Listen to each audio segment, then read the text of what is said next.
अस्सलामुअलैकुम फ्रेंड्स, इस वीडियो में हम बात करने वाले हैं डिफरेंट टाइप्स ऑफ वाल्व और इनके यूज़ के बारे में। सबसे पहले हम वाल्व के टाइप्स देखने से पहले थोड़ी सी डेफिनेशन देखते हैं कि वाल्व होता क्या है। What is valve?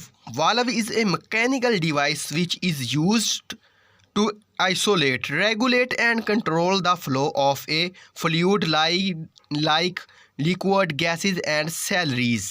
यानी कहने का मतलब है वाल्व एक ऐसा मैकेनिकल डिवाइस है जिसका इस्तेमाल हम लोग किसी भी पाइपिंग सिस्टम में फ्लूइड के फ़्लो को बंद या चलाने या फिर कम या ज़्यादा या किसी भी अलग तरीके से फ़्लो को कंट्रोल करने के लिए इस्तेमाल करते हैं। फ्लूइड के रूप में हम लिक्विड गैस या सैलरीज़ का इस्तेमाल कर सकते हैं। तो इस प्रकार अलग अलग वाल्व का इस्तेमाल हम अलग अलग उपयोग के लिए करते हैं। सबसे पहले हम बात करते हैं गेट वाल्व की। गेट वाल्व की क्योंकि किसी भी इंडस्ट्री में सबसे ज़्यादा इस्तेमाल होने वाला गेट वाल ही होता है। इसका कंस्ट्रक्शन भी बड़ा सिंपल होता है, आप देख करके आप आसानी से भी समझ सकते हैं। अगर आप फ्रेश हैं तो आपके लिए थोड़ा सा मुश्किल है, जैसे ही आपका काम करना शुरू करेंगे तो देख कर ही आप पहचान जाएंगे। गेट वाल्व को हम अक्सर आइसोलेशन वाल्व के नाम से भी जाना जाता है क्योंकि इसका कॉमन नेचर किसी भी लाइन को या इक्विपमेंट को आइसोलेट करना है, इसलिए हम इसका इस्तेमाल किसी भी पाइपलाइन में सबसे ज़्यादा करते हैं। जैसे वाटर, एयर, स्टीम, हाइड्रोकार्बन, किसी भी लाइन में हम गेट वाल्व का इस्तेमाल कर सकते हैं।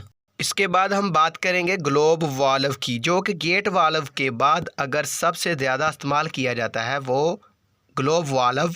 ग्लोब वाल्व का इस्तेमाल हम फ़्लो को रेगुलेट करने के लिए इस्तेमाल करते हैं, यानी जहां पर फ़्लो को इजी पर नीड ज़रूरत के हिसाब से कम या ज़्यादा करना हो तो वहां पर हम ग्लोब वाल्व का इस्तेमाल करते हैं। अगर इसकी बॉडी या स्ट्रक्चर को देखें तो ये देखने में ग्लोब के सिमिलर लगता है, इसलिए हम इस ग्लोब वाल्व भी कहते हैं। और एक ख़ास चीज़ होती है ग्लोब वाल्व में कि जब फ़्लो स्ट्रीम से डाउन स्ट्रीम में जाता है तो प्रेशर काफ़ी ड्रॉप हो जाता है, जो कि इसके डिज़ाइन के कारण ऐसा होता है। ग्लोब वाल्व के बाद हम बात करने वाले हैं बाल वाल्व की। बाल वाल्व भी एक प्रकार का कॉमन वाल्व है जिसका इस्तेमाल हम लोग फ़्लो को बंद या चलाने के लिए इस्तेमाल करते हैं, और ख़ास करके इसका इस्तेमाल जो है लो प्रेशर लाइन में यूटिलिटी सर्विस के लिए करते हैं।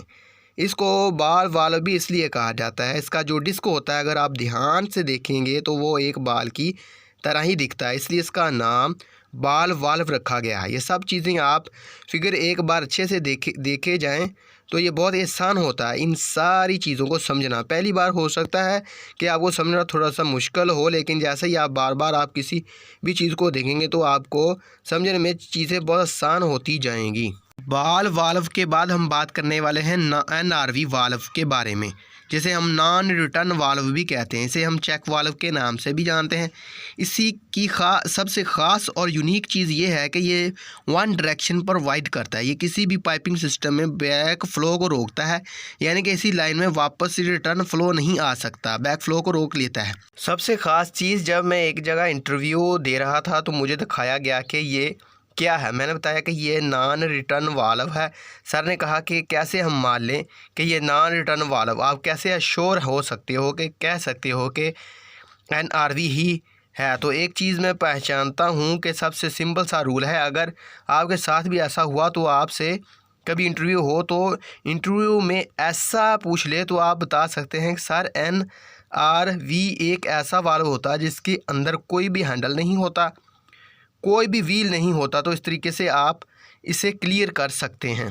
अब नेक्स्ट वाल्व की बात करते हैं, वो है PSV एंड PRV वाल्व, जिसे हम प्रेशर सेफ्टी वाल्व या प्रेशर रिलीफ वाल्व के नाम से भी जाना जाता है। इसका इस्तेमाल खासकर हम किसी भी लाइन या इक्विपमेंट में एक्सीज प्रेशर को रिलीज़ करने के लिए इस्तेमाल करते हैं। क्या होता है कई बार के अलग अलग वजह से सिस्टम में प्रेशर बहुत ज़्यादा इंक्रीज़ हो जाता है, तो अगर इसे रिलीज़ नहीं किया गया तो क्या होगा, इक्विपमेंट या लाइन में ब्लास्ट हो सकता है, जिस कारण से हम क्या करते हैं कि PSV या PRV वाल्व का इस्तेमाल करते हैं, जो भी प्रेशर एक्सीज होता है इसको ये वाल्व आसानी से रिलीज़ कर देता है। अब बात करते हैं बटरफ्लाई वाल्व के बारे में। बटरफ्लाई वाल्व का इस्तेमाल हम ज़्यादातर लोग प्रेशर लाइन जैसे वाटर लाइन में सबसे ज़्यादा इस्तेमाल किया जाता है। ये भी एक तरीके से फ़्लो को आइसोलेट करने में मदद करता है। इसका एडवांटेज ये है कि प्रेशर ड्रॉप बहुत कम ही होता है, इसलिए इसे ईजीली ऑपरेट किया जा सकता है। इसका जो डिस्क है वो क्वार्टरली यानी एक चौथाई रोटेट करने पर ही वाल्व को पूरा ओपन या क्लोज किया जा सकता है। इसका एक और फ़ायदा है कि इसका स्ट्रक्चर काफ़ी कमाल का होता है और बहुत ही छोटा होता है, जिसके कारण ये ज़्यादातर काम डिस्टेबल जगह पर यानी जगह जहाँ पर जगह बहुत कम है वहाँ पर इसका इस्तेमाल आसानी से किया जा सकता है। नेक्स्ट वाल्व है कंट्रोल वाल्व। कंट्रोल वाल्व एक प्रकार का सेमी या ऑटोमेटिक कंट्रोल होता है जो कि ख़ासकर इंस्ट्रूमेंट एयर से या फिर मोटर से ऑपरेट किया जाता है या हाइड्रोलिक प्रेशर के ज़रिए कंट्रोल किया जाता है। कंट्रोल वाल्व का इस्तेमाल भी हम लोग फ़्लो को रेगुलेट या कम या ज़्यादा ज़रूरत के हिसाब से करने के लिए करते हैं। इस कंट्रोल सिस्टम को हम किसी भी वाल्व के साथ यूज़ कर सकते हैं, गेट वाल्व के साथ भी, ग्लोब वाल्व, बटरफ्लाई वाल्व, इन सब में किसी के साथ भी कंट्रोल सिस्टम लगाकर इसे हम कंट्रोल वाल्व के रूप में यूज़ कर सकते हैं। इसको पहचानना बहुत ही आसान होता है। किसी भी कहीं भी आप अगर कंट्रोल वाल्व देखेंगे तो कंट्रोल जो ऊपर वाला हिस्सा या पोर्शन जो होता है वो बिल्कुल अलग तरीके का काम करता है। आप ऊपर पिक्चर में भी देख सकते हैं तो आसानी से आप देखकर ही समझ जाएंगे कि ये कंट्रोल वाल्व ही है। मैंने ऊपर दायरा भी लगा दिया है कि आपको समझने में आसानी हो जाए। अगर आपको वीडियो थोड़ी सी भी अच्छी लगे तो वीडियो को लाइक करना और शेयर करना ना भूला करें। अगर आप मेरे चैनल पर न्यू हो तो मेरे चैनल को सब्सक्राइब करके ऑल नोटिफिकेशन पर क्लिक करें ताकि हर आने वाली नई वीडियो आप तक पहुंच सके। अल्लाह हाफिज़।